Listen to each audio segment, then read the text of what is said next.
Graças a Deus. Irmãos, nós estamos recebendo aqui hoje, aqui da nossa cidade vizinha, cidade Marília, da Igreja Assembleia de Deus, nosso irmão, pastor Marcos Custódio, junto com a sua esposa, irmã Thelma.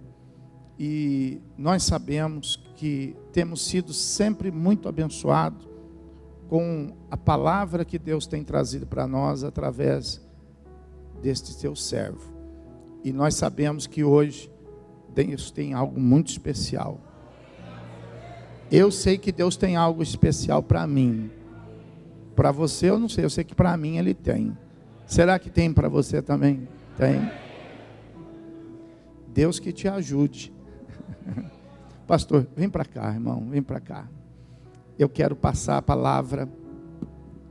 Quantos aqui conhecem o pastor Marcos Custódio? Quantos conhecem? Você está famoso, rapaz, olha a sua fama como está grande aí.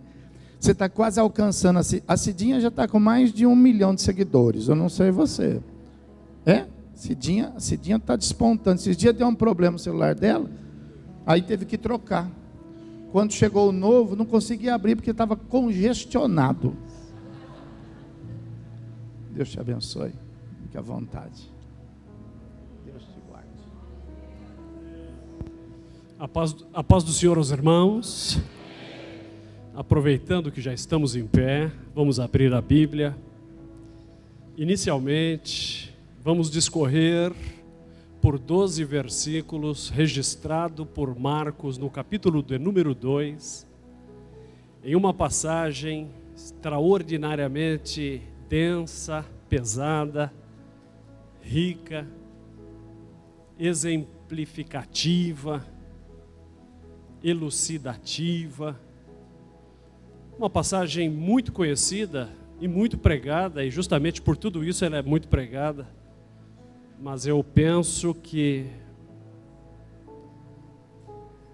Deus sempre tem uma mensagem nova, não é? No texto.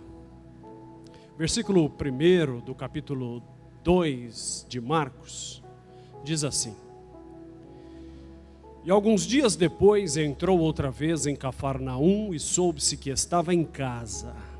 E logo se ajuntaram tantos, diga comigo, tantos, que nem ainda nos lugares junto à porta eles cabiam, e anunciava-lhes a palavra. E vieram ter com ele, conduzindo um paralítico trazido por 4, diga 4. E não podendo aproximar-se dele por causa da multidão, descobriram o telhado onde estava e, fazendo um buraco, baixaram o leito em que jazia o paralítico. E Jesus, vendo-lhes a fé, disse ao paralítico: Filho, perdoados estão os teus pecados. E estavam ali assentados alguns, diga alguns, dos escribas que arrazoavam em seus corações, dizendo: Por que dizeste assim blasfêmias? Quem pode perdoar pecados, senão Deus? Jesus, conhecendo logo em seu espírito que assim arrazoavam entre si, lhes disse: Por que arrazoais sobre estas coisas em vosso coração? Qual é mais fácil, dizer ao paralítico: estão perdoados os teus pecados? Ou dizer-lhe: levanta-te, toma o teu leito e anda? Ora, para que saibais que o Filho do Homem tem na terra poder para perdoar pecados, disse ao paralítico: a ti te digo, levanta-te e toma o teu leito e vai para a tua casa. E levantou-se, e tomando logo o leito, saiu em presença de todos, de sorte que todos, diga a todos, se admiraram e glorificaram a Deus, dizendo: nunca tal vimos. Eu quero que você marque essa página aí, que eu quero que você abra em Romanos, mas deixa marcado esse texto aí.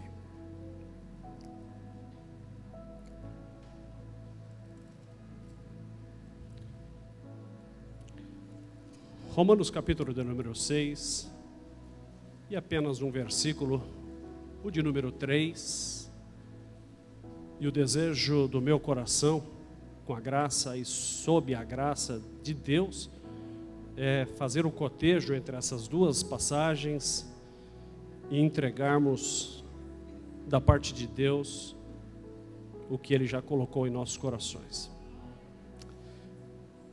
Ou não sabeis, Romanos 6 e 3, ou não sabeis que todos quantos fomos batizados em Jesus Cristo, diga, batizado em Jesus Cristo, fomos batizados na sua morte? Pois bem, são duas passagens Eu quero combinar com os irmãos, ao sentarem-se, mantenham a Bíblia aberta. Nessas duas passagens, a minha intenção é fazer uma pregação de natureza mais expositiva, mais explicativa. E para isso eu gostaria que você me acompanhasse, versículo por versículo, por essa estrada segura que é pregar sobre o texto escrito. Amém? Estamos combinados assim? Sentem-se com a Bíblia aberta. Pastor Simeone, é uma alegria para mim mais uma vez retornar aqui. Obrigado pelo convite. Uma honra para mim. Tenho plena consciência das minhas limitações, né? Razão pela qual eu sei o meu lugar, mas creio na graça de Deus, né? E com esse sentimento, diante desse tema que é a pessoa do Espírito Santo, que estando presente tem um efeito e estando ausente tem outro, é que eu fiquei pensando esses dias, orei a Deus, minha mente foi para tantos lugares distintos, porque o assunto é muito amplo. E pelo sentimento de Deus, eu me encontrei com esses dois textos de uma maneira mais latente no meu sentimento, razão pela qual foi o texto que eu trouxe para a nossa meditação. A pessoa do Espírito Santo é uma pessoa divina, é uma pessoa, porque tem vontade própria, tem personalidade, tem capacidade de raciocínio, de lembrar, tem vontade, tem volição. É uma pessoa que está expressa de forma explícita ou implícita praticamente em toda a Bíblia Sagrada, a começar pelo livro do Gênesis. Já no primeiro versículo, quando a Bíblia diz que no princípio criou Deus, criou Elohim, deuses, uma palavra no plural, numa introdução inicial da existência de deuses, no sentido de Elohim, já fazendo Moisés, autor de Gênesis, dizendo do Deus Pai, do Deus Filho e também do Espírito Santo, já no primeiro versículo da Bíblia. No versículo 2 da Bíblia, mais explicitamente, ele vai citar o Espírito, dizendo que a terra era sem forma e vazia, e o Espírito de Deus, e aí um direcionamento explícito à pessoa do Espírito Santo, e o Espírito de Deus, nominalmente expresso, pairava sobre a face das águas. A intenção de Moisés, ao registrar Gênesis, não era propor um tratado da criação, não. Israel estava há 430 anos no Egito, a identidade originária herdada de Abraão, de Isaac, de Jacó, dos patriarcas, fora sendo diluída pelo secularismo egípcio, pelo mundanismo egípcio, nas gerações que rapidamente começaram a esquecer das suas origens, e que agora, sob a orientação de Moisés pelo caminho do deserto, eles precisariam resgatar a identidade primária que fora desconstruída ao longo de séculos, na medida em que houve um silêncio de liderança nos 400 anos de Israel no Egito. E a teologia egípcia, com os seus múltiplos sacerdotes e profetas e seus ritos, suas crendices, seus folclores, foram sendo introjetados geração após geração no coração daqueles que foram selecionados e comissionados por Deus como descendência de Abraão para portar a mensagem da salvação eterna, da revelação do Deus eterno. Tudo isso foi sendo suprimido ao longo dos 4 séculos em que eles ficaram lá.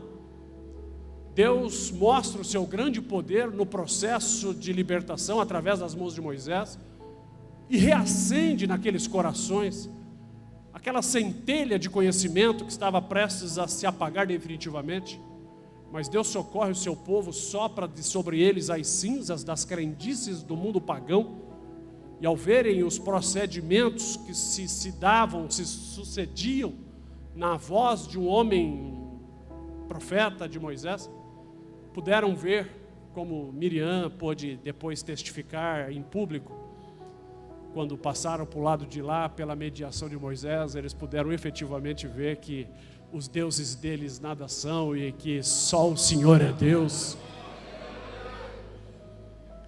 Moisés leva-os pelo caminho do deserto e tem um grande desafio: tirar o Egito de dentro deles, uma vez que já os tirou do Egito. Os desertos e as dificuldades da vida foram os mecanismos e as ferramentas que Deus usou pelas dificuldades do deserto para tirar o Egito de dentro deles. Eles não poderiam chegar na terra prometida com o Egito escondido dentro dos corações. Uma coisa é você sair do Egito, outra coisa é o Egito sair de dentro de você. Uma coisa é você estar aqui tendo saído do mundo, e outra coisa muito diferente é estar aqui tendo saído do mundo, mas não está certo se ainda o mundo não saiu de dentro de você. São coisas muito distintas. O desafio de Moisés agora é tirar o Egito de dentro deles e prepará-los para conviver incrustados por nações pagãs. Cada uma delas tinha a sua crendice, os seus deuses, os Baalins, os Astarotes e os Moloques e tantos deuses que cada nação cananeia tinha. Israel estaria incrustado entre eles. Cada um deles tinha uma narrativa da criação e cada um fazia a defesa do seu Deus nos processos de criação, arrogando-se para si a grandeza de que seu Deus era o maior, de que seu Deus era o verdadeiro. Moisés, então, convencido de que Israel pudesse se esvaziar do Egito, deveria estar vacinado quando, diante das outras nações, fossem abordados sobre as narrativas de deuses criadores.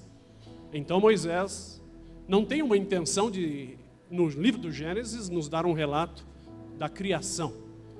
Gênesis não pode ser interpretado um livro que rivalize com a ciência, porque não era científico a razão, não era científica a razão pela qual Moisés inicia aquela narrativa, mas era mais no sentido mesmo de convencer Israel que ir adentrando uma terra e ladeado por Deus, pudesse resgatar uma informação que se perdera.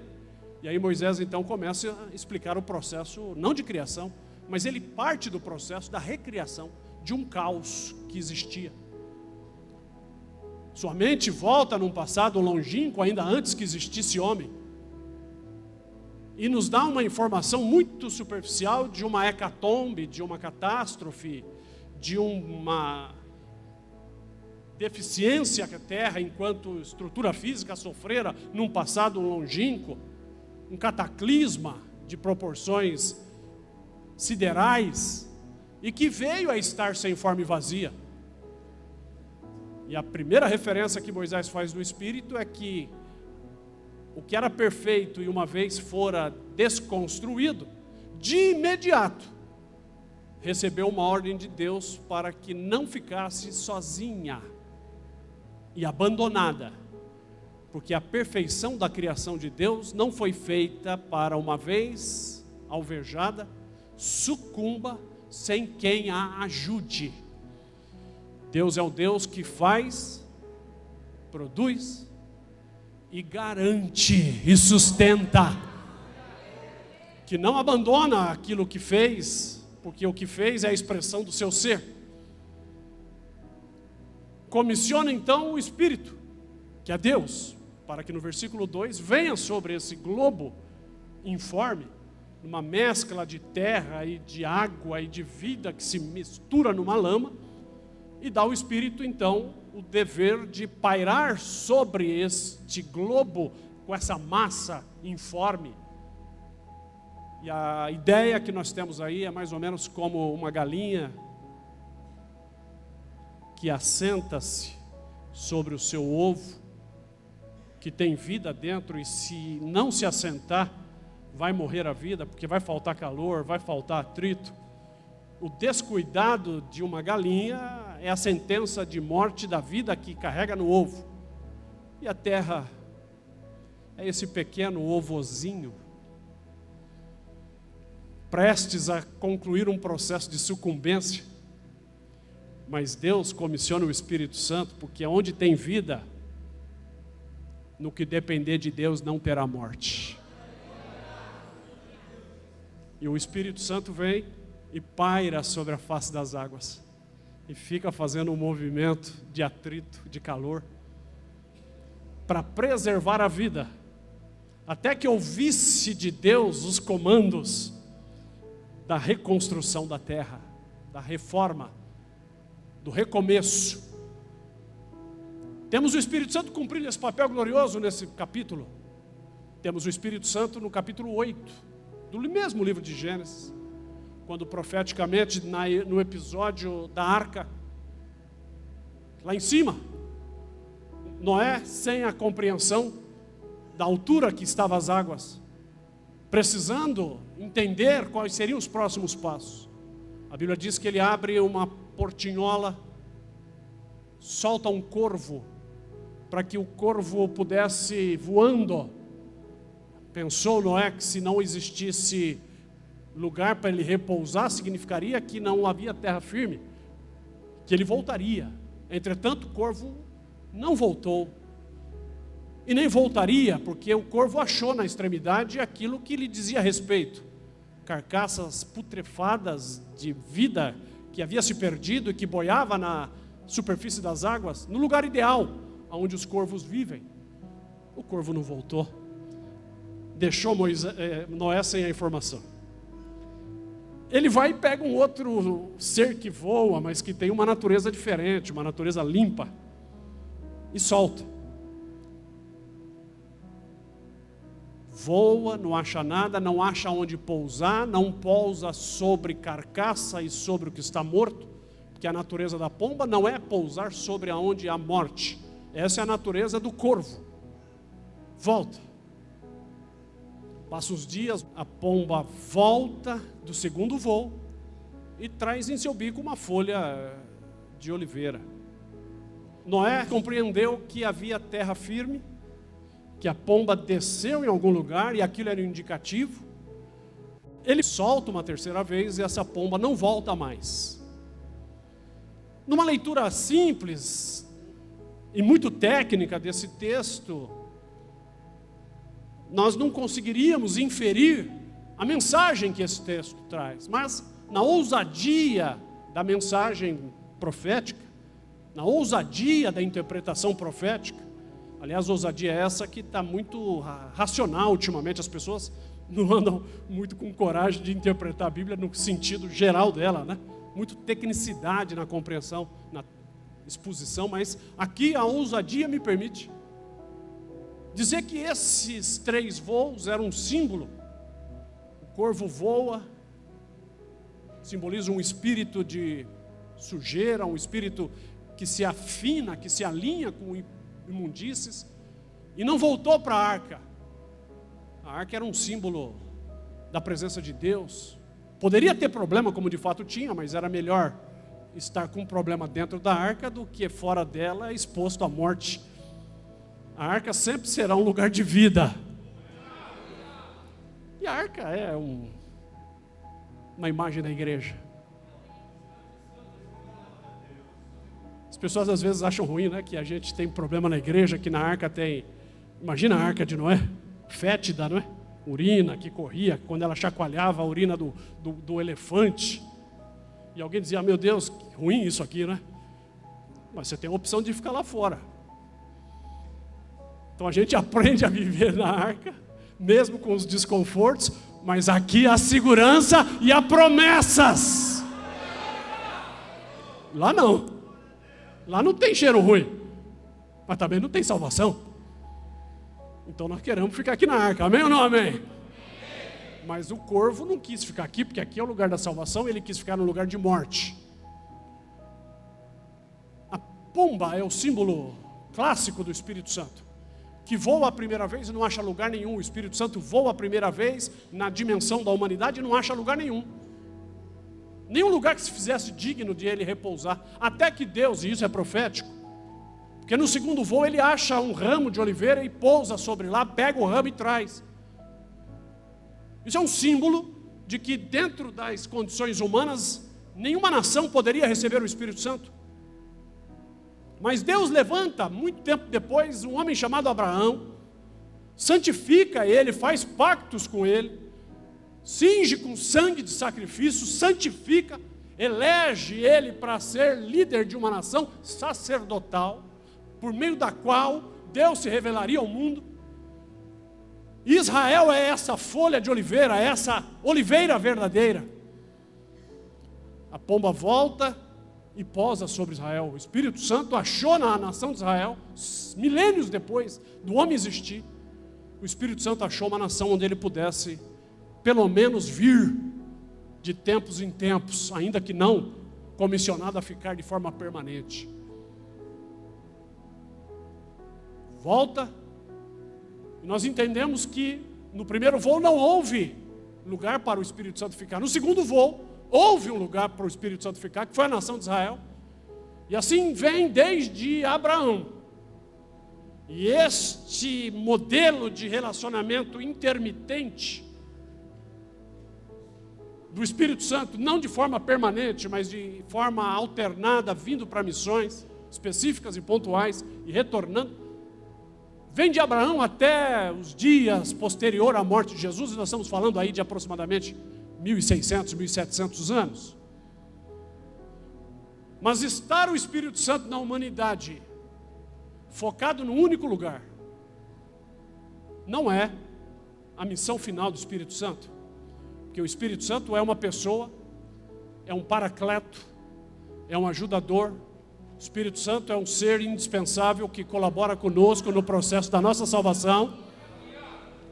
O Espírito Santo é Deus entre nós. Mais do que isso, o Espírito Santo é Deus em nós. Nenhum homem chegará do outro lado, nenhum homem romperá o rio azul, se não for trabalhado pelo esplendor e sublimidade do Espírito Santo de Deus. Quando pega no bico a folha de oliveira e volta, simboliza um tempo de vir e subir, relacionado à nação de Israel, que é uma nação sacerdotal, mas tipológica. Deus, quando constitui Israel e com ele interage de Moisés mais diretamente por forma de lei até Jesus, são 1.300 anos, digo Jesus porque é o que cumpre a lei. E uma vez cumprindo na essência, nos dispensou de cumprir, visto que não poderíamos fazê-lo. Mas Deus tinha um tempo muito maior para que o Espírito Santo ficasse. E aí, quando ele volta depois de ter pousado sobre a oliveira, sobre Israel, Noé solta ele outra vez. E ele não volta mais.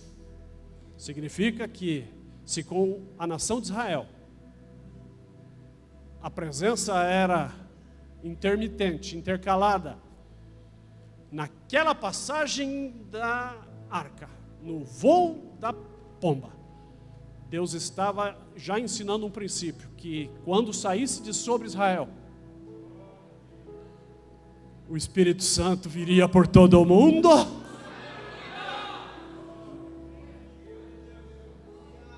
para sempre. Amém ou não amém? No livro dos Juízes, tem uma passagem extremamente impactante, reveladora.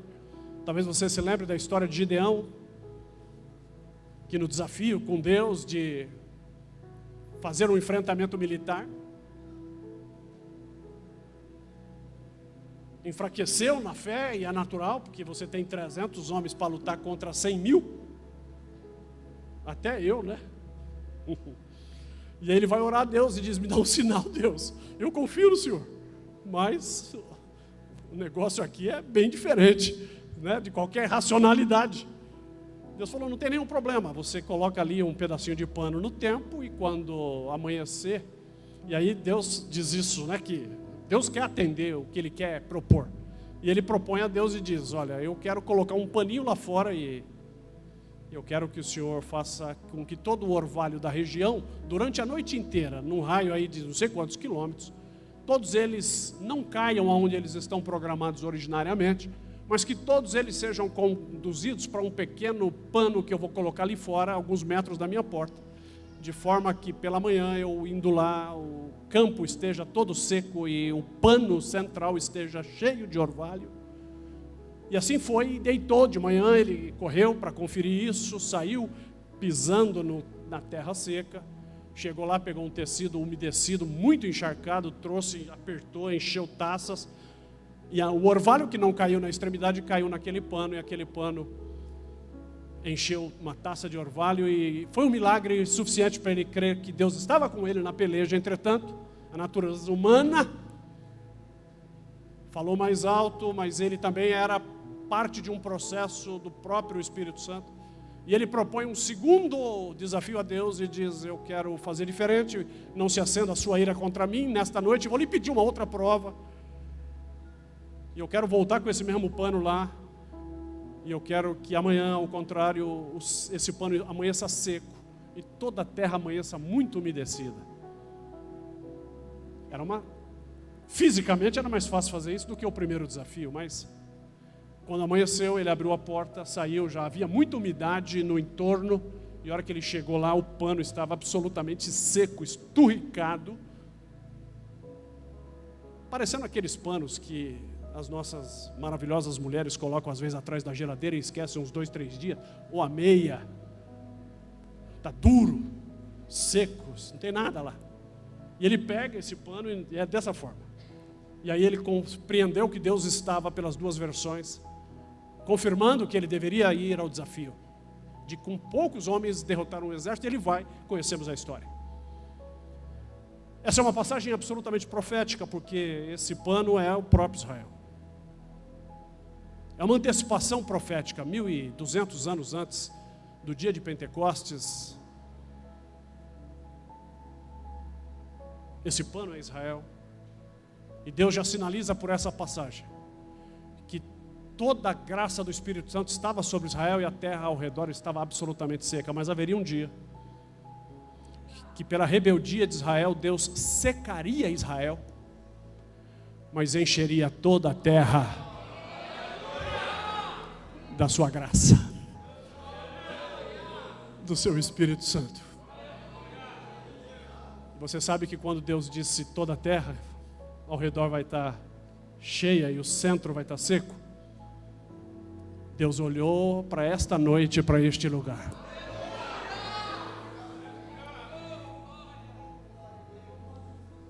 Se digo do Espírito Santo no Velho Testamento, poderíamos discorrer sobre a sua pessoa em inúmeras passagens.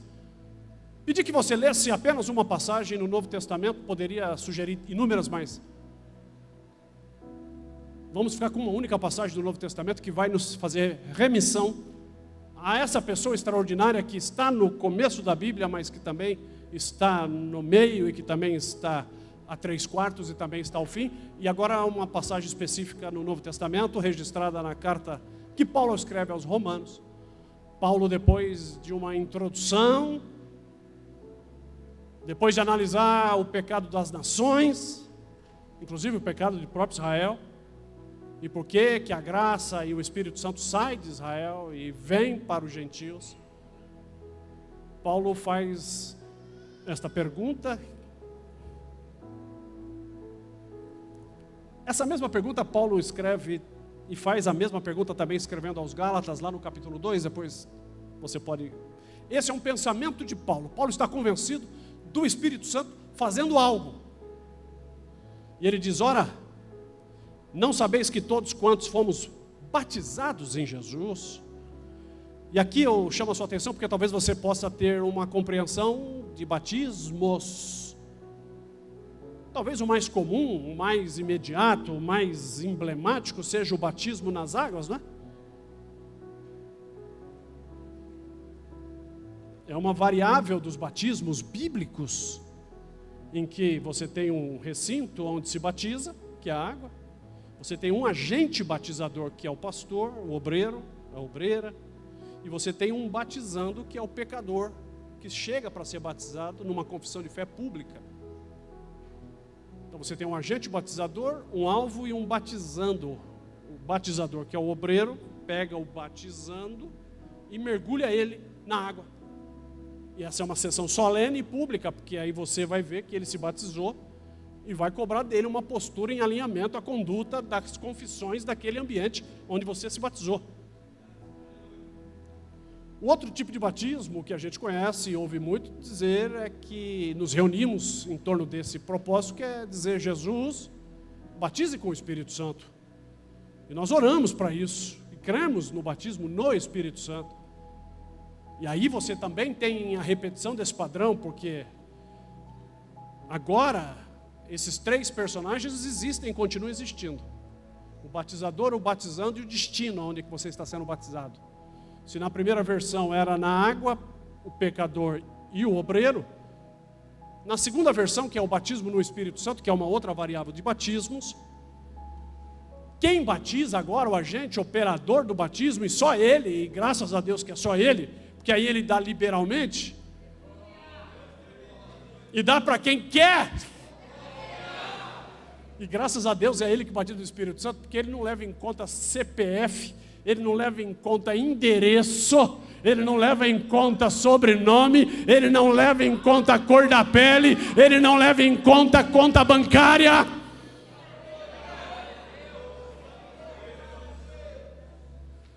Agora é Jesus que batiza no Espírito Santo, mas não mais o pecador, o crente convertido. Jesus é o batizador no Espírito Santo. Mas o que Paulo vai nos ensinar aqui não é batizar nem nas águas, quando é o pastor que batiza. O que Paulo vai ensinar aqui não é nem o batismo no Espírito Santo, porque é Jesus que batiza no Espírito Santo. O que Paulo vai nos dizer é de um batismo que antecede esses dois batismos. Primário, invisível. Sublime e silencioso. Leva anos, por vezes, para que esse batismo se consuma. Em que também há um agente batizador. Também há um destino a ser batizado e também há um batizando. Paulo vai nos ensinar que não sabeis que todos quanto fomos batizados em Jesus. Observe. Paulo está nos dizendo que se o pastor batiza o pecador arrependido para formalizar o seu ingresso na comunidade local, Jesus batiza o crente no Espírito Santo, para que esse crente batizado do Espírito Santo adquira a personalidade do Espírito Santo, características próprias do Espírito Santo, por meio da revelação dos dons. O que Paulo vai nos dizer é que tem um batismo anterior a esse, que tem um outro agente batizador. No texto nos diz, pelo menos dois agentes estão distinguidos aí. Ora, não sabeis que todos quantos, nós homens, fomos batizados em Jesus. O destino é batizar no corpo de Jesus. A questão é, quem é que batiza? Primeiro o pastor que batiza nas águas, depois é Jesus que batiza no Espírito Santo. E Paulo vai nos dizer agora que o Espírito Santo de Deus, que está no mundo entre nós, é quem burila os sentimentos das pessoas, convence-nas do pecado, do juízo e da justiça, que sopra no coração das pessoas na hora da angústia, como cantamos aqui, que visita ele quando tudo está perdido e já não há mais uma mão que possa estender em ajuda, que vem sobre ele quando todas as portas se mostraram fechadas, que vem às vezes sobre alguém que está na última rodada do time do relógio da existência antes que morra, que sublime e docemente vem, entra no coração dessa pessoa e como um farol que não quer a sua própria projeção. Às vezes olhamos e andamos nas grandes cidades e enxergamos monumentos iluminados com faróis que de baixo para cima projetam uma luz, às vezes com cores distintas, para que todo mundo que passe veja o monumento iluminado. Farol esse que não aponta para si, que não quer a sua própria glória, que tem uma missão de projetar um monumento aos olhos dos viajantes. Então vem o Espírito Santo de Deus como batizador e aponta a imagem gloriosa de Jesus Cristo ao homem. E o convence do pecado, do juízo e da justiça. E faz com que ele compreenda. E lhe tira as escamas dos olhos. E que desfaz as mandingas do inferno. E que desfaz as amarras das trevas. E que desconstrói as promessas de destruição lançadas. Com o único propósito de quando o monumento for iluminado, o pecador possa olhar e dizer: eis aí o Salvador da minha alma. Eis aí de quem preciso.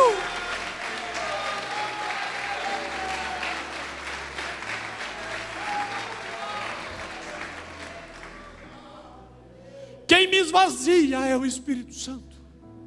Quem te esvazia é o Espírito Santo na sublimidade. Qualquer dia em que você amanhecer e o mundo não estiver tão colorido, qualquer dia que aquela canção mundana que te fez chorar de alegria não te mover mais o sentimento, qualquer dia que você amanhecer borocochô, jujururu, você pode estar sob a égide da ação do Espírito Santo, querendo que os seus olhos se abram para enxergar o monumento dos monumentos, o colosso dos colossos, Jesus Cristo de Nazaré. Na passagem que lemos, em que pese não estar explicitamente a pessoa escrita o nome do Espírito Santo, mas veio ao meu coração durante essa semana, porque essa passagem mostra exatamente a ação do Espírito Santo, porque mostra um culto, mostra crentes, mostra uma casa e mostra Jesus numa casa.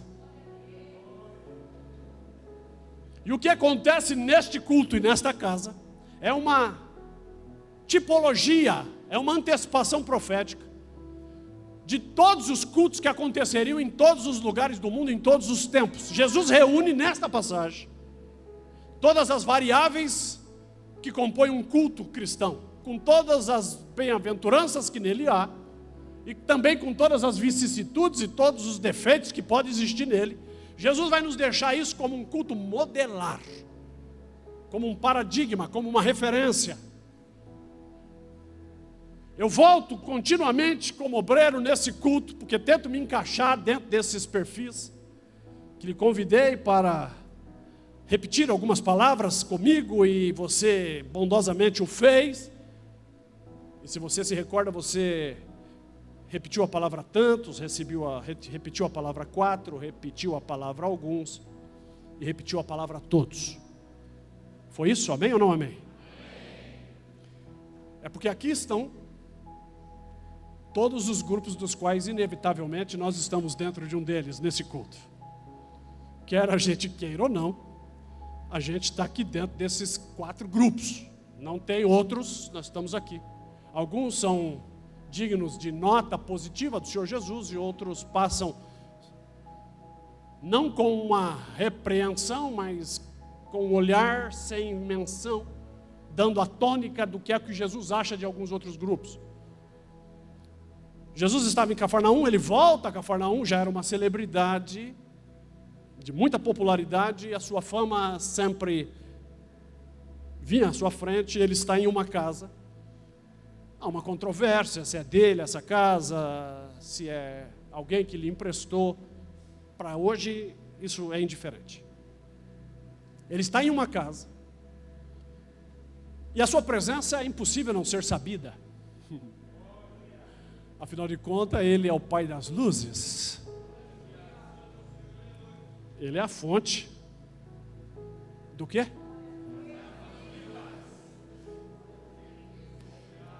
A fonte das águas vivas é o destino de todo viajante errante, de todo que precisa dessedentar-se.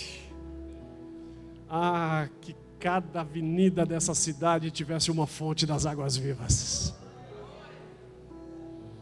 E é nesse contexto que ele está em Cafarnaum. Sombra para o viajante cansado do sol causticante da vida. Água doce e fria para o sedento. Galho firme, com cobertura de folhas, para a ave que procura um lugar para assentar o seu espírito. Oh, Jesus maravilhoso! Ele está na casa. Sabendo-se que ele estava na casa, naturalmente, dirigem para lá o primeiro grupo, que é o grupo dos tantos, que eles se ajuntam, são muitos, que nem ainda nos lugares junto à porta eles cabiam. Fizeram ali um grande ajuntamento, estão lá. E Jesus anunciava-lhes a palavra, eles foram ouvir a palavra. Esse é o grupo mais comum. Talvez alguns de nós façam parte desse grupo. Por si, ouvir a palavra é bom e é necessário. A grande questão é o que me move estar na casa de Deus, às vezes enchendo o templo e às vezes até a porta. Qual é a razão que me fez estar aqui? É uma mera admiração da celebridade que está lá? Porque Jesus é alguém inegavelmente admirável. Mesmo na voz dos ateus que dizem nele não crer, dizem que se ele existiu, assim que eles falam, é alguém notável. O problema de fazer parte do grupo dos tantos e encher a casa de Deus e vir à casa de Deus apenas para ouvir a palavra é que pode ser alguém que venha ver o Cristo por admiração, por interesse, por ver nele um socorro, um pronto-socorro, um financiador de recursos para solucionar questões financeiras, e não vir à sua presença para adorá-lo. Vir à casa de Deus sem um propósito de adoração, e vir à casa de Deus e encher os bancos, apenas num processo de admiração de uma celebridade da qual eu me sinto bem ouvindo falar, e em ouvir eu engordo o que já há e onde já há obesidade espiritual. Eu passo pela casa de Deus, mas a casa de Deus eu não permito que passe por mim. Eu passo ouvindo a palavra, às vezes até uso ela a meu interesse, mas não permito que ela passe por mim e molde o meu caráter. Esse grupo vai veladamente receber uma repreensão do Senhor. É o grupo dos tantos. Eles enchem a porta, não são sensíveis, não compreendem a finalidade de estar na casa de Deus, embora estejam para ouvir a voz de Deus e colher dela aquilo que lhe diz respeito dentro de um certo interesse, porque quando dessa mesma voz vier algo que não lhe diz respeito, que lhe diz, pelo contrário, algo que lhe corrija, na medida em que essa nova mensagem vai subindo de patamar, vai criando desconforto e logo já não estão mais na casa de Deus, nem para ouvir a palavra de Deus. Os irmãos estão atentos à voz de Deus? Porém, eles estão lá. E vem um segundo grupo que trazem um paralítico, e esse grupo é o grupo dos 4. Veja, nós estamos falando do Espírito Santo como aquele que é a fonte da conversão, que é a fonte da sustentação da mensagem.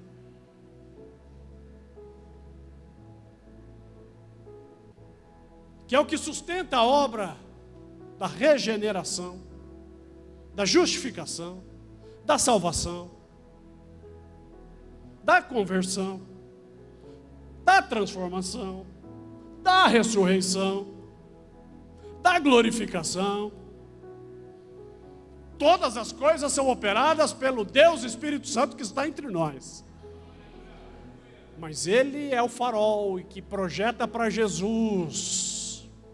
Sucinta e subliminarmente, Ele está trabalhando aqui nessa situação. 4 moços poderiam estar entre o grupo dos tantos. Mas nesses 4, que é um número menor, aliás, muito menor se comparado com os tantos, esses 4 manifestaram uma sensibilidade inflada pela presença do Espírito Santo, que viu neles uma sensibilidade, ou despertou neles a sensibilidade, e em que pese os tantos terem passado na porta desse paralítico, nenhum deles se aquebrantou, nenhum deles se compadeceu. Eles estavam correndo para irem e sentarem-se, para ouvir, para alimentarem-se, para buscarem aquilo que lhes diziam respeito, mas um outro grupo que é movido pelo Espírito Santo de Deus, também tem essa necessidade, mas aquebrantados e profundamente compassivos, um olha para o outro e diz: nós precisamos. Poderíamos chegar lá primeiro do que os outros, somos jovens. Mas nós temos que ser honestos. Conhecemos um paralítico que não vai chegar lá por conta própria. Nós precisamos, mas conhecemos alguém que precisa mais do que nós. Quem é que batiza em Jesus? Quem é que coloca o homem diante de Jesus e batiza ele no corpo de Jesus? É o Espírito Santo de Deus. E o Espírito Santo de Deus se move na vida desses 4. Todas as vezes que nós ignorarmos quem pode precisar de Deus, e que nós sabemos onde Deus está, porque sobretudo, estando nós numa conferência evangelística, evangelizar é um mendigo dizer a outro mendigo aonde é que há pão. Evangelizar é o doente dizer a outro doente aonde está o médico.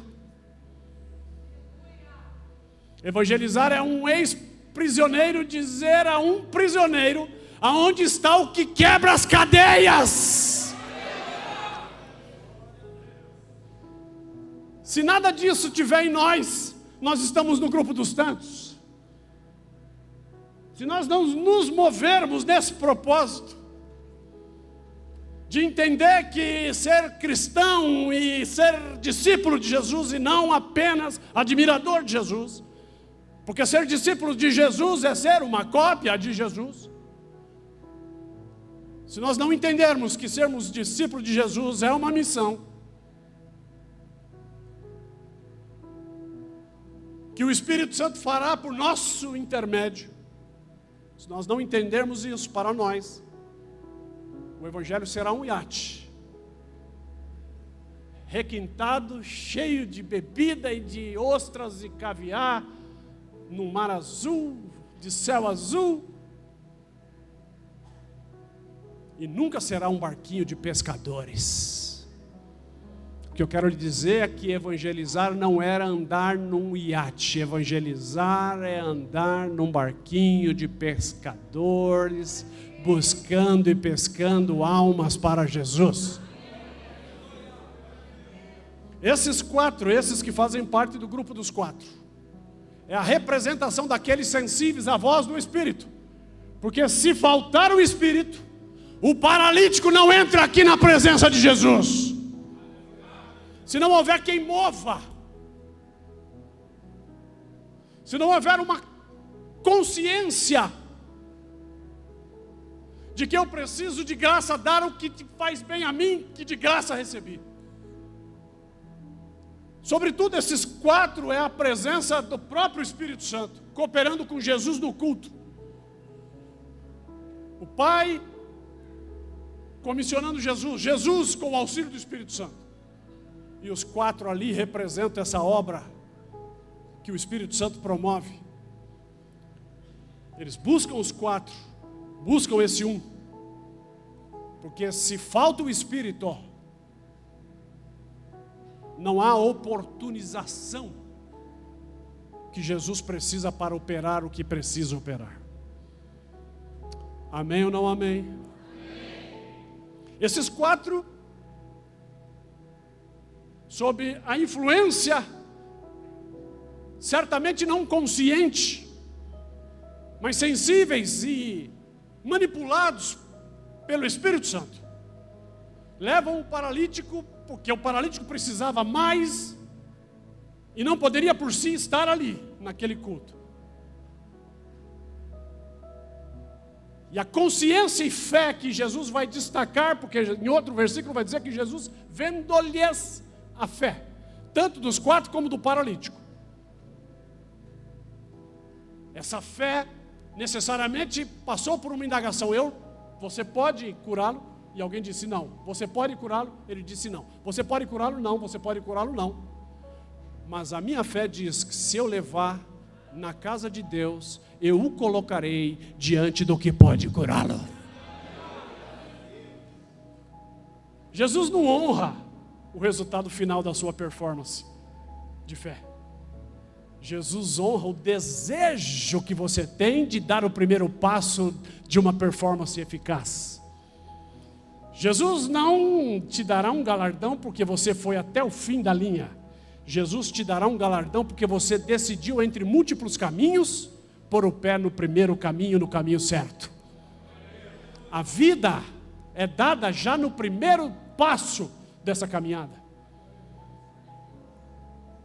Jesus sonda as intenções do coração. Talvez no céu haverá pessoas que receberão um galardão que não imagina e vai dizer: quando é que eu fiz isso, Senhor? Por que fiz isso? Por que o Senhor me galardoa por isso? Ele vai dizer: por tantas as vezes que eu percebi que você não conseguiu levar, mas foi atrás e a pessoa não estava, você foi atrás e a pessoa não quis vir. Eu não estou honrando a pessoa ter vindo, eu estou honrando o desejo que você teve. Jesus é maravilhoso. Esses 4 levam o paralítico e aí eles encontram um obstáculo. O obstáculo é os tantos que não tinham a sensibilidade inflada pelo Espírito Santo. O aquebrantamento da necessidade de compreender que se você está na casa de Deus só para tirar vantagem de Deus, é possível até que se torne um obstáculo. Mas Jesus está nesta noite, nesta casa, nesse dia e nesta noite, nesta casa, nos dizendo qual é a sua vontade. O pastor Simeone me mandou, eu estava pensando exatamente essas palavras quando o senhor me mandou uma mensagem por escrito dizendo: nosso desejo é ouvir a palavra de Deus. Não foi isso? E a hora que o senhor mandou a palavra, eu li o seu WhatsApp, eu estava pensando sobre isso que eu estou dizendo agora. E eu entendi que era da vontade de Deus que nós disséssemos isso aqui hoje.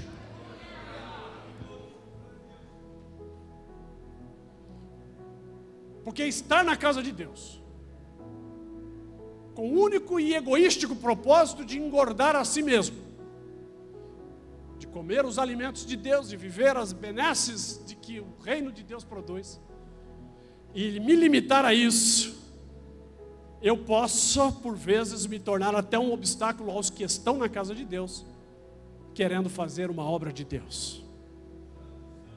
De alguma maneira, nós estamos em algum desses grupos.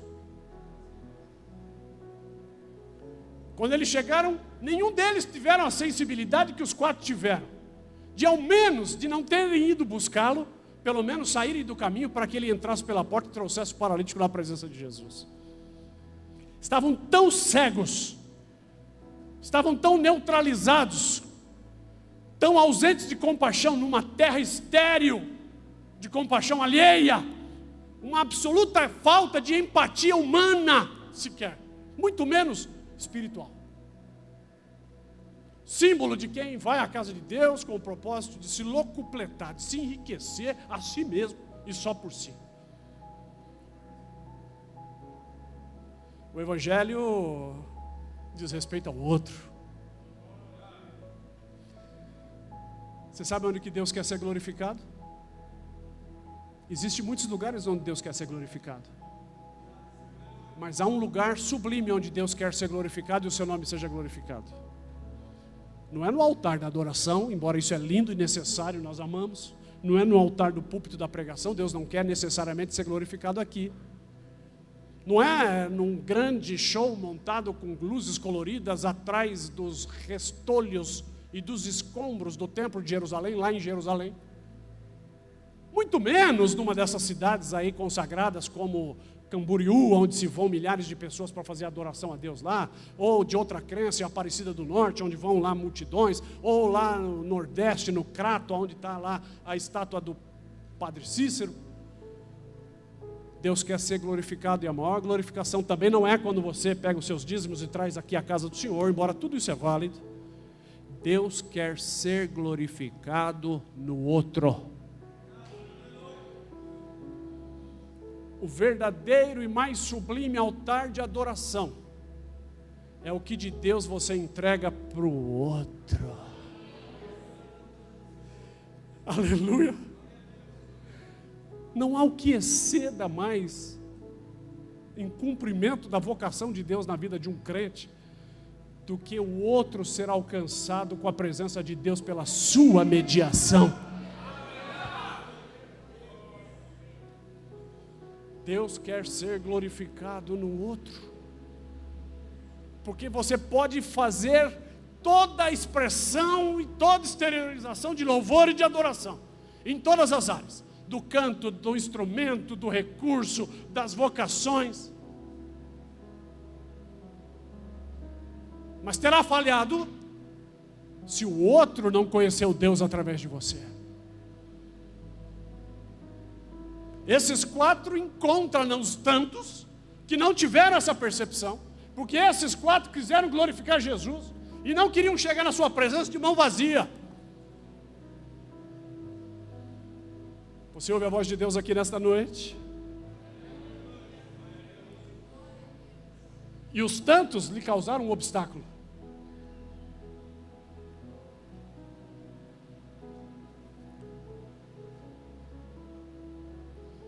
E eles encontram um obstáculo, não podem transpô-lo, sobem uma escada lateral, vão sobre um teto plano, um estuque, rasgam, eu imagino Jesus ali embaixo e aquele negócio ali em cima, talvez não fosse tão alto o teto, um desconforto, rasgam e abre uma luz, Jesus está falando, talvez os politicamente corretos ficaram perturbados porque a religiosidade estava imperando naquele modelo.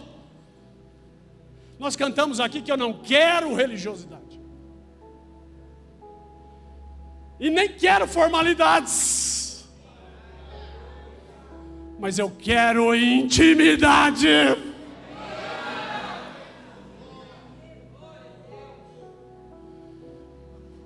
Os religiosos, os formais, certamente murmuraram contra o que estava acontecendo lá em cima, porque não leram o fato que o Espírito Santo estava movendo tudo aquilo. Porque para um culto formal e um culto literal e um culto religioso tem uma diferença enorme com a espontaneidade de onde o Espírito Santo de Deus está. Porque nós não fomos e nem cabemos igualmente na mesma forma.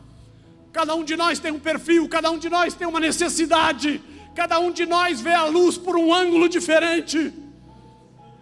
E o Espírito Santo não anda em fórmulas pré-estabelecidas. Ele é como um vento que ninguém vê de onde vem, ninguém lhe controla.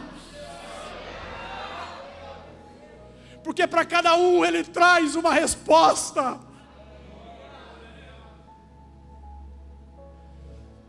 E Ele está aqui nesta noite. Oh, Jesus maravilhoso. Nada de formalidade. Jesus não lhes repreendeu. Os religiosos ficaram inquietos, porque queriam uma liturgia certinha, quadradinha. Descem o rapaz. Jesus não lhes repreendeu. E aí Jesus vai ensinar pastor Simeone, uma das maiores lições que eu aprendi sobre evangelho está aqui nessa passagem. Por isso esse texto para mim é um texto que eu revisito continuamente, esse texto, porque colocam Jesus na presença de todos. A indução do sentimento humano era de imediato que Jesus fosse curá-lo. Queriam vê-lo, ou para criticá-lo, ou para desmascará-lo, como alguns queriam, porque ali tinha um terceiro grupo, que nós já vamos ver já, que queira Deus não haja nenhum desse terceiro grupo aqui. Mas queriam que Jesus fizesse o que eles imaginavam que deveria acontecer. Entretanto, no culto que Jesus está, e o culto que é presidido pelo Espírito Santo, as coisas não são como os homens querem. E nem é no tempo dos homens, e muito menos na modelagem humana, de um desenho litúrgico previamente estabelecido, inalterável. Não é assim. Havia uma pressão e uma expectativa de que Jesus pudesse de imediato curar aquele rapaz, que fora descido do alto, amarrado, não sei se de cabeça para baixo, se deitado, seja lá como for, veio ali, acharam um jeito de se acotovelar nas beiras das paredes, pelo menos para o rapaz ficar no chão. Já que não trouxeram, tiveram que suportar o paralítico entre eles. E agora os olhares estão em Jesus para Jesus curá-lo. Jesus vai dizer que a fórmula na sua casa e os interesses de Deus dentro de uma casa de oração, de uma igreja, obedece níveis e patamares de valoração. Deus não começa de trás para frente necessariamente. Deus tem uma ordem primária da qual Ele não abre mão. E é um ensinamento doutrinário, eclesiástico, porque Jesus frustra nesse momento toda a expectativa daquela multidão. Se fosse um outro que não está regido pelo Espírito Santo, naquela oportunidade ele já chamava a câmera, dizia: bota aqui, porque a hora que eu botar esse rapaz em pé de imediato, eu tenho a impressão que essa minha live vai dar não sei quantas visualizações, eu vou monetizar, porque é isso que estão fazendo hoje, e sempre fizeram de outra forma, uma forma de espetacularização da fé. Mas na casa em que Jesus está, Jesus não entra nessa senda humana e preserva a sua vontade. A igreja é diferente de qualquer outro ambiente. Aqui não é negócio, a igreja não é negócio. A igreja não é casa de espetáculo. A casa não é de stand-up. Aqui não segue regimentos políticos. A igreja é um corpo único, vivo, sui generis, e não há nada semelhante à igreja no mundo.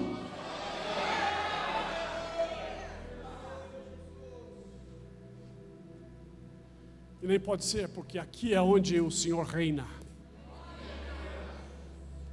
Jesus não entra na pilha da expectativa e frustra, porque se ele cura esse rapaz de imediato, ele teria naturalmente a adesão de todo aquele auditório, que sairia pelas cercanias de Cafarnaum dizendo: meu Deus, poriam no ombro. Mas Jesus não está atrás de oportunidades fáceis, ouça isso. E nenhum pregador e nenhum crente deve estar atrás de oportunidades fáceis, se elas não estiverem na consonância da vontade de Deus.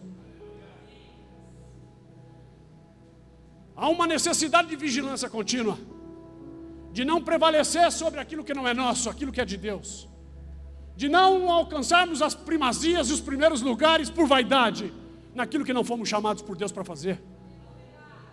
Jesus era rei, podia fazer isso.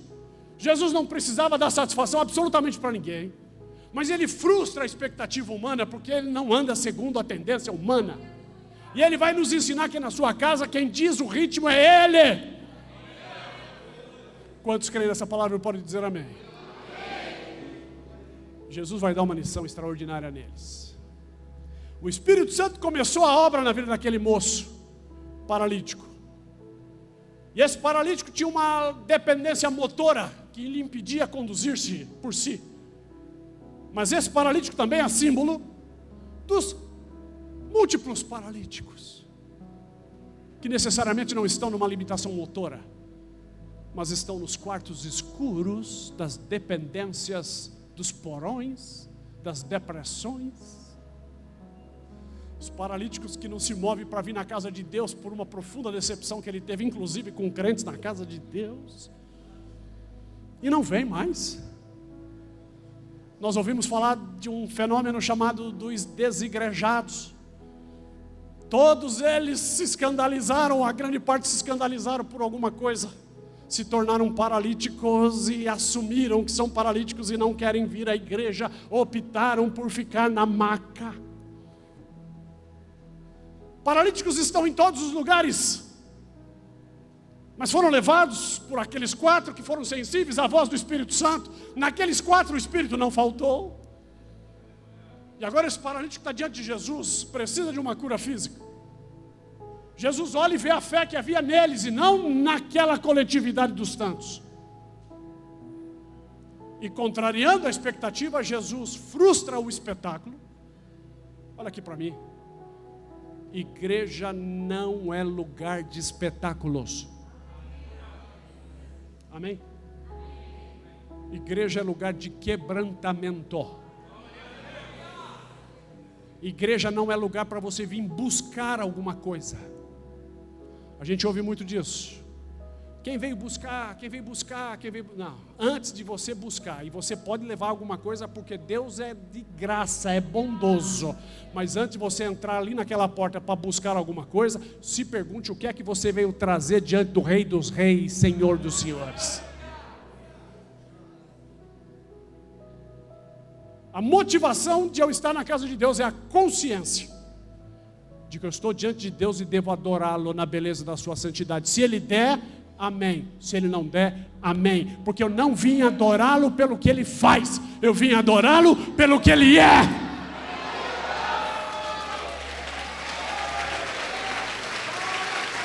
Delemacai chui camarras, delebarra chui camarras.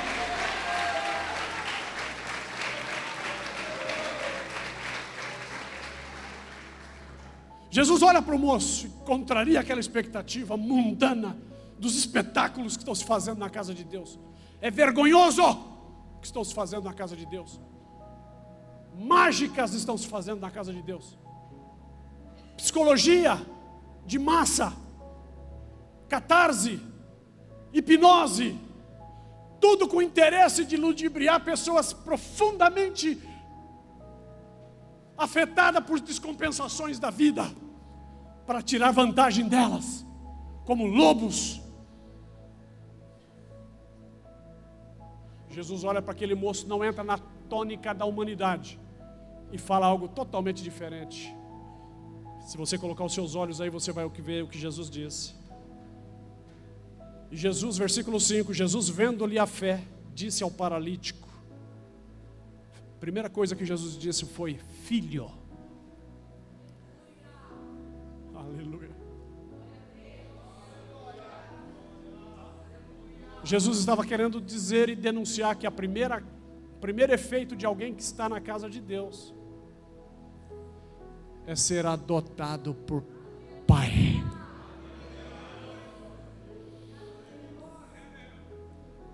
Quando chegar alguém aqui doente, quando você pensar em trazer alguém aqui doente, pode trazer, porque é assim que funciona.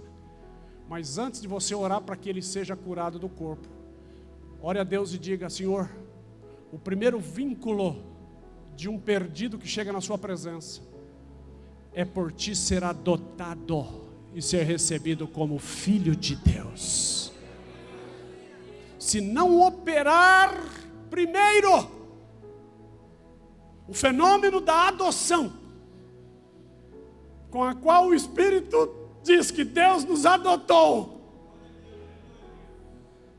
se eu não sentir que primeiro eu fui adotado por Deus, o que se acontecerá na sequência, eu coloco em interrogação. Porque o que vale na presença de Deus é ouvir de Deus essa promessa, essa palavra. Não importa quem foi seu pai, mas entrou na presença de Deus, o princípio da adoção reina, porque é isso que o Evangelho faz. A primeira mensagem que Jesus dirigiu para ele não foi ir no exterior, E nem foi algo que se materializa no plano terreno. A primeira mensagem que Jesus disse ao paralítico foi algo que se concretiza no plano celestial, de um nome que vai ser escrito num livro que não está aqui, mas está escrito no céu, no livro de Deus. O primeiro fenômeno é o fenômeno da adoção. Jesus olhou para ele e disse: filho, se a sua alma se contenta com isso, você vai olhar para Deus e vai dizer: olha, aquilo que eu vim buscar nem quero mais. Nem quero mais. Porque o que eu não queria e nem sabia, o Senhor já me deu. E isso é sede. Oh, aleluia. Depois de adotá-lo, porque essa é a primeira razão do Evangelho, é chamar homens para serem chamados filhos de Deus. Vede com grande caridade nos fez o Senhor, que o Senhor nos adotou e nos chamou filhos de Deus. Você se sente filho de Deus?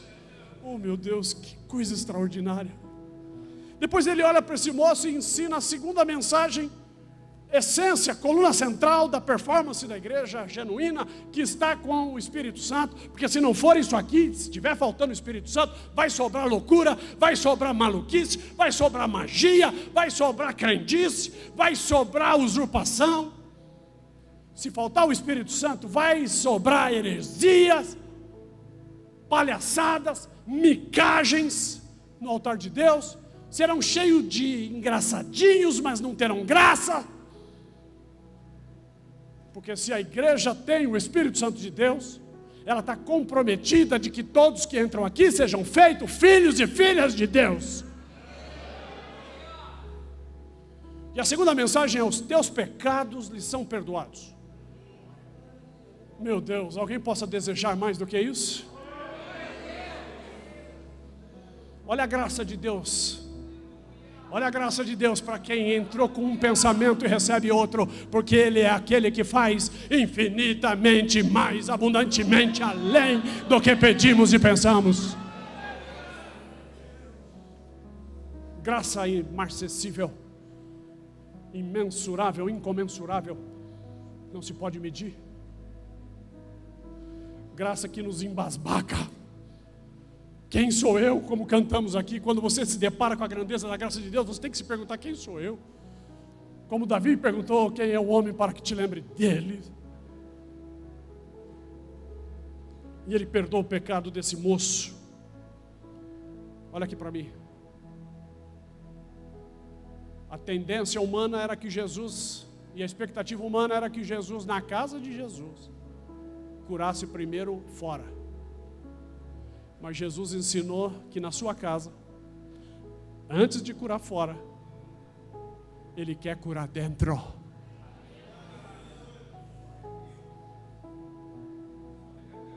Amém?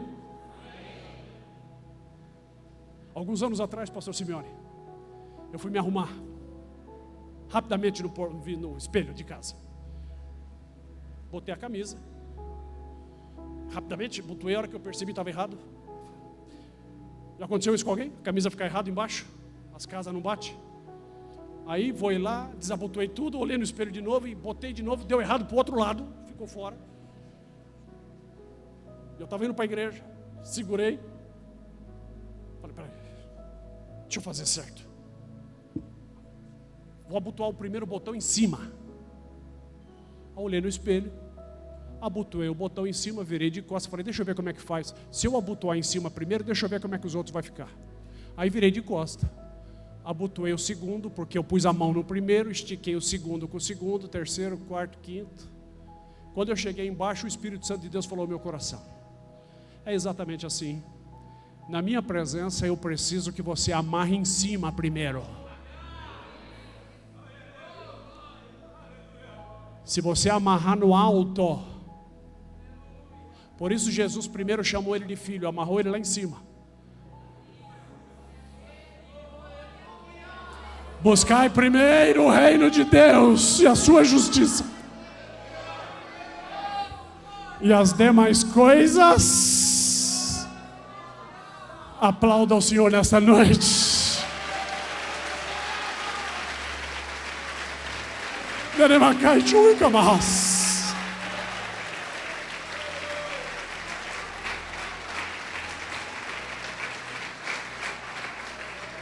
As pessoas podem encherem a casa de Deus querendo que Ele faça fora.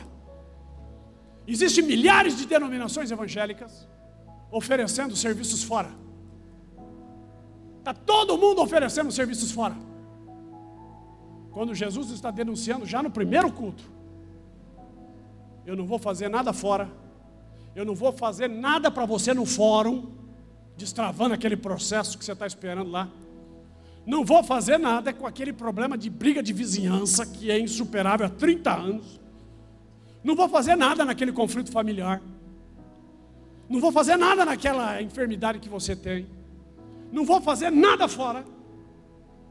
E há uma razão muito simples pela qual o Senhor não faz isso. Primeiro, porque é bíblico que Ele cuide dentro primeiro e fora depois. Porque foi isso que ele aprendeu no Salmo 103. Quando ele lia o Salmo 103. Quando Davi falava: bendiz a minha alma ao Senhor e tudo que há em mim, bendiga o seu santo nome, Jesus leu isso. Aliás, a fonte de Jesus era a Bíblia, o Velho Testamento. A fonte onde Jesus bebia a doutrina era o Velho Testamento. Não era Platão, não era Aristóteles, não era Buda, não era as Vedas indianas, não era os textos egípcios, muito menos as composições romanas. Jesus lia o Velho Testamento. Jesus, quando nasceu, zerou o seu QI do conhecimento e se fez semelhante a nós. Olha o mistério. O download foi feito, resetou. Ele veio, Deus, virou homem, resetou. E precisava fazer um download de recomposição da sua identidade divina. E o pendrive que ele tinha era o Velho Testamento. Lendo o Velho Testamento, ele recarregou e fez um download, recuperou a sua identidade.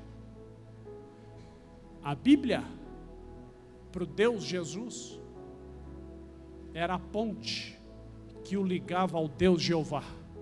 A Bíblia era para Jesus uma ponte entre Deus e Deus. Fez o caminho de volta nesta Bíblia, recuperou a sua identidade, leu toda a Bíblia, compreendeu, como disse o salmista no Salmo 103, bendiz a minha alma e tudo o que há em mim, bendiga o seu santo nome, bendiz a minha alma, e não se esqueça de nenhum de seus benefícios, porque é Ele que, primeiro, perdoa os teus pecados, segundo, sara as suas enfermidades. O que move Jesus aqui de primeiro amarrar dentro é a fidelidade à palavra escrita anterior a ele. Ele não inventa essa teologia, ele reproduz essa teologia. E a segunda razão é porque na sua própria experiência de curar pessoas, nenhuma delas, ou apenas uma proporção muito pequena, voltava para agradecer depois que fora curado. E eu vou lhe dizer algo aqui de Deus. Se nós enchermos essa igreja como milhares de pessoas estão frequentando as igrejas atrás de curas, ou atrás de campanhas de troque uma Brasília velha por uma BMW, troque o seu cargo de não sei o que por não sei o que, deixe de morar lá e venha morar aqui, deixe de ser pobre e ser mandado para ser alguém que mande, esses temas enchem as igrejas. Mas tudo isso é falar de fora. Enchem as igrejas. E mesmo que se consiga isso, não gera sentimento de arrependimento na alma. Porque tudo que é feito fora não muda o que está feito dentro. Voltem os 9 leprosos me garantir isso como prova. Jesus sabe que tudo que é feito fora, e tudo que a igreja oferece, que é para ser fora, não pode gerar, em certa fase da vida do crente, e sobretudo na fase inicial, não gera vinculação de conversão, e muito menos de temor. Por isso, ele resiste em fazer fora, adota, amarra em cima, perdoa o pecado, produz um efeito interno de uma consciência, porque o que eles querem que seja feito fora, vai ser feito fora, porque ele faz dentro e faz fora, mas ele tem ordem e tem decência na relação conosco. Na hora entrou em questão Terceiro grupo. Ainda bem que são alguns, só alguns. Estavam ali assentados alguns dos escribas. E discutiam entre si, nos seus corações. Eles não estavam nem mandando zap um para o outro. Era cada um, mas vários deles com o mesmo sentimento. Esse é o grupo, pastor Simeone, não tem aqui, não pode ter aqui. Queira Deus que não, são os fiscais, né?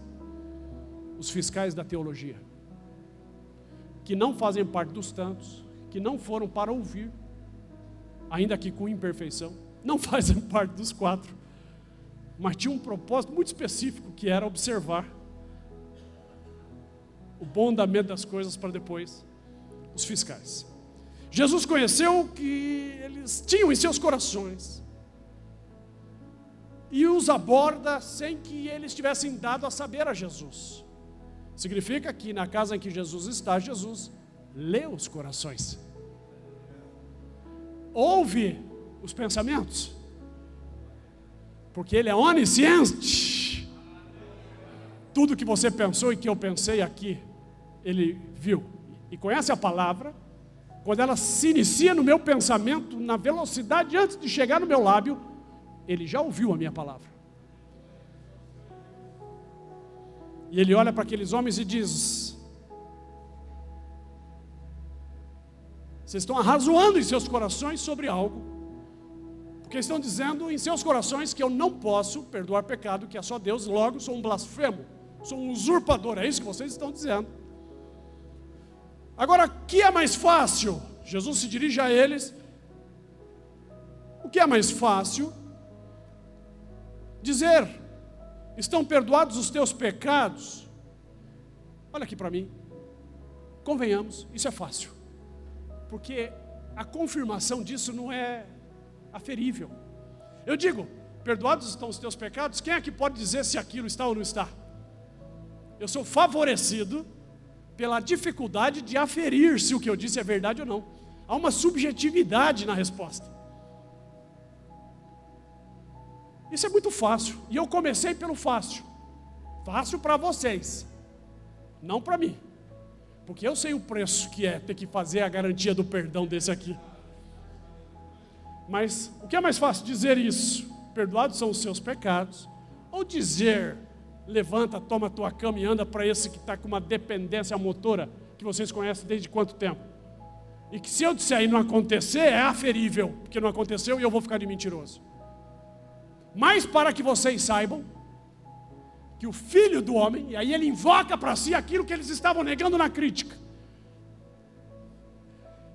Vocês estão diante do Filho do Homem. Para que vocês saibam que o Filho do Homem tem poder para perdoar pecados. Em outras palavras, para que vocês saibam que o Filho do Homem na sua casa tem poder e autoridade para sarar dentro primeiro. A ti te digo, paralítico, levanta, toma a tua cama e anda. Na hora que ele, paralítico, tomou a cama, posicionou-se, levantou-se. E a exterioridade foi satisfeita pela ordem de Jesus. Jesus denuncia que só vai fazer fora se puder fazer dentro primeiro. Amém? Eu não sei o que você está buscando fora, mas faça uma introspecção, levado pelo Espírito Santo de Deus que está aqui entre nós, que nos convence do que é que está dentro de você. Deus nos trouxe aqui para essa reflexão. O que é que está dentro de mim que precisa ser ajustado, como pressuposto para que o que esteja fora possa ser alcançado? E o Espírito de Deus está aqui nesta noite com esse propósito. Jesus fez fora, depois de fazer dentro, de alguém que não iria lá. E que se o Espírito Santo faltasse naquela igreja, nem essa preciosa lição nós teríamos. Mas porque o Espírito Santo estava lá, criou a oportunização de Deus nos cumular de bênção e mais bênção, abundantemente graça, que nos dá muito mais do que merecemos. Você pode dizer: Jesus, eu te amo?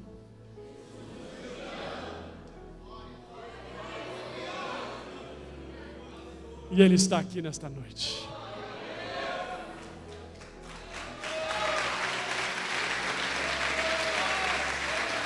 Aleluia!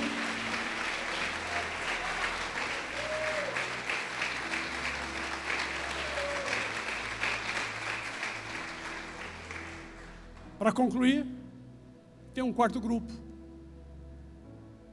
que é um quarto grupo que é formado por pessoas desintegradas na sua versão original, mas que quando compreendeu o Evangelho, é o grupo dos todos.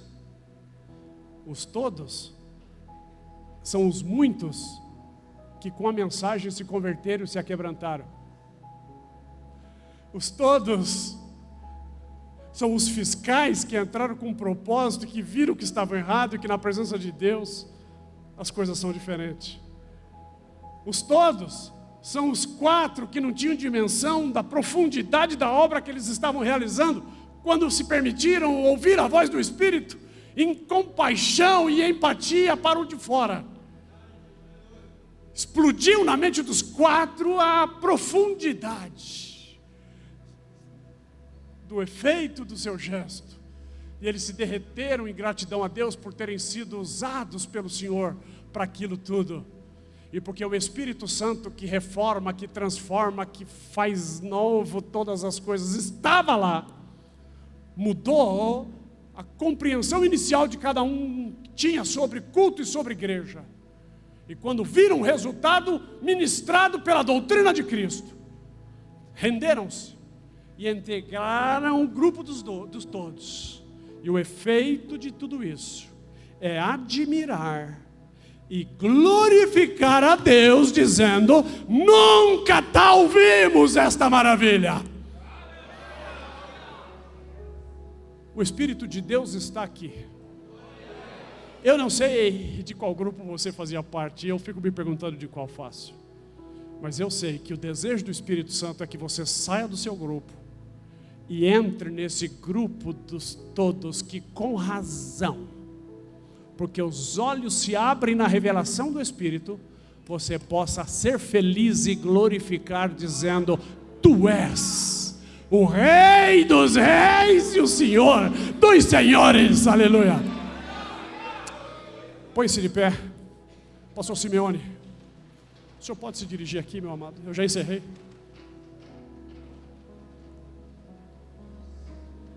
Levante a sua mão direita.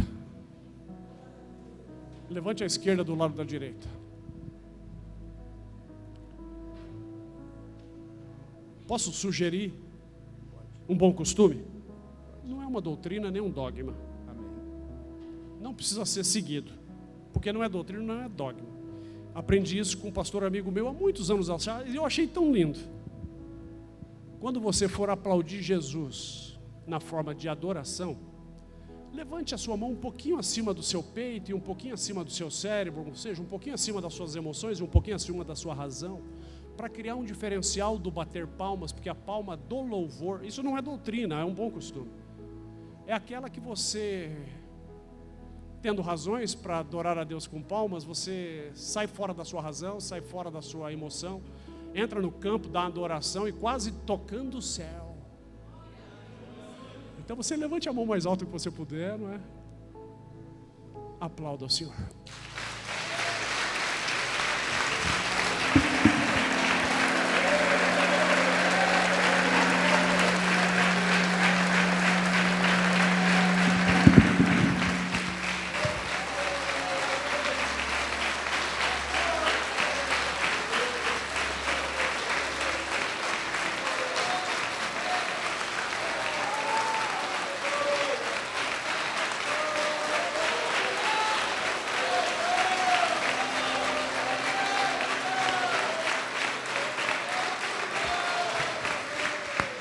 A Deus a glória.